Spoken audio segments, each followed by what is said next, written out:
Bueno, nos encontramos con Lucely Higuita Santa, ella es historiadora muy reconocida en el municipio de Buriticá y queremos preguntarle, doña Lucely, digamos, ¿cuál es la historia de la población? ¿Cómo se empieza a fundar la población de Buriticá?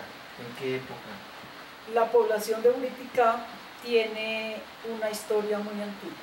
Antes de la llegada de los españoles, en 1537, que llegó Juan Vadillo, Buriticá estaba poblado por indígenas pertenecientes a la raza Catira. Ya desde 1537 empieza a mezclarse la población. Los españoles trajeron raza negra precisamente a trabajar en las minas. En las minas también trabajaron muchos indígenas y ya empezó como una raza muy mezclada. Y ya en los últimos momentos han desaparecido los indígenas, han desaparecido también la raza negra pura y tenemos un mestizaje. ¿Cómo se da esa evolución de la minería entonces en Buriticá? Desde hace 400 años y luego qué pasa en el siglo anterior. Bueno, desde 1537 Juan Vadillo se dio cuenta que en Buriticá había un cacique muy rico y que tenía una mina precisamente llamada la mina Buriticá. Aunque el cacique, le han dicho toda la vida el cacique Buriticá, el cacique tenía un nombre que casi nadie lo dice y era el cacique Tateepe. Ese cacique ya tenía, digamos, una explotación de oro, inclusive con fundición. Resulta que ya los españoles empezaron a exterminar a los indígenas. Al cacique se dice que Juan Vadillo lo quemó vivo acá en la plaza principal y se apoderaron de las minas que ellos mismos llamaron las minas de San Román. Esas minas, termina la explotación de ellas, luego hay un receso en la historia, digamos, en el tema de la explotación minera. No, la explotación de los españoles en las minas de Buriticá no fue tan rápida. Ellos continuaron explotando las minas durante mucho tiempo, como hasta el siglo XVII, XVIII y parte del siglo XIX. A finales del siglo XIX y principios del siglo XX se acaba la minería en Buriticá. Se van, digamos, los dueños españoles e ingleses que tenían sus pertenencias, dejan la minería abandonada hasta hace unos 25 años que reanudaron la explotación de la minería en Buriticá, y ya ha sido un cuento muy diferente al que manejaron los españoles.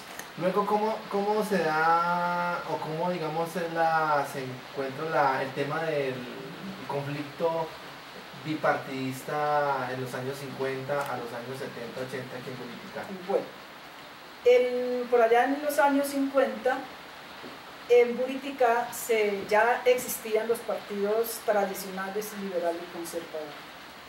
Las guerras propiamente en Buriticá entre partidos no surgieron en Buriticá, venían desde Bogotá cuando empezaron las diferencias entre Laureano Gómez y sus contrincantes liberales. Laureano Gómez era conservador.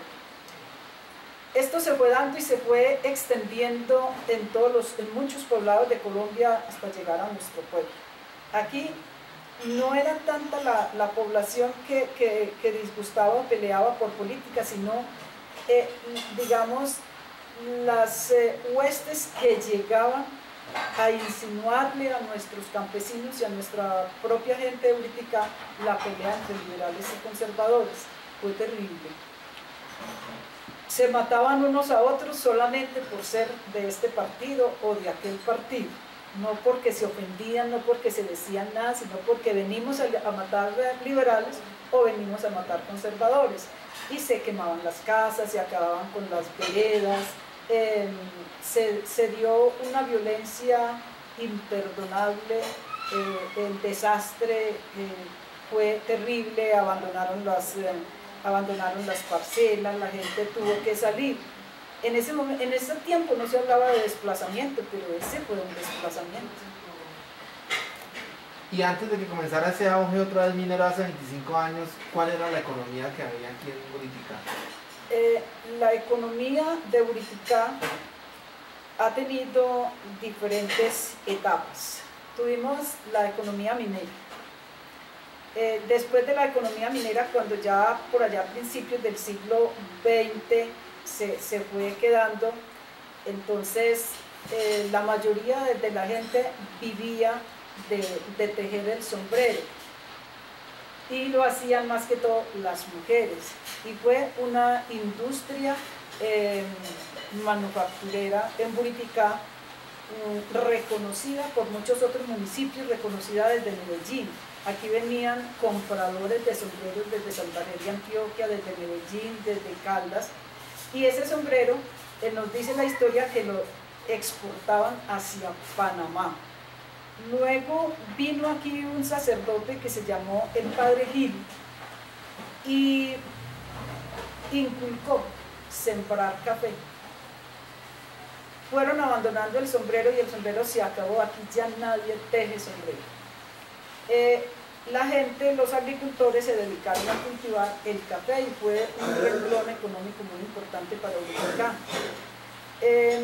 También han tenido otros productos agrícolas como el maíz, el trigo y bueno, cultivos de alimento, y el café, que era propiamente para venderlo o para los compradores venían desde Medellín, desde Cañas, desde otros pueblos a comprarle el café a la gente de Buriticá, y fue un renglón económico muy bueno. Ya después, ahora, en estos últimos tiempos que han reanudado la minería, la gente ha ido abandonando el café y ha querido ubicarse en el trabajo de la minería. Aunque siempre, aunque teníamos el producto del café, no han faltado, durante todo el tiempo, no han faltado los mineros que han lavado el oro en la orilla del río Cauca. Creo que se llama la minería de aluvión, el oro de aluvión, y que eso sí no nos han faltado. La minería siempre artesanal. los hemos tenido, que es la minería artesanal. Si dijéramos, ¿cuáles son los principales ejes de la economía en Buriticá? En este momento yo creo que está primando la minería. La gente está dejando sus trabajos y ojalá que no lo dejen, porque el día que se acabe la veta vamos a tener que volver a la agricultura y estamos desadaptados. Pero en este momento yo creo que está primando la economía de la minería. Todas las personas están dejando su tierra y están tratando de ubicarse en la mina. Luego, ¿qué estaría? ¿Qué otra actividad económica hay? Bueno, aquí tenemos algo muy importante que hay que valorarlo, y es un sector que no ha dejado la agricultura y está de Tabacallo hacia adentro. Este sector se ha llamado la montaña.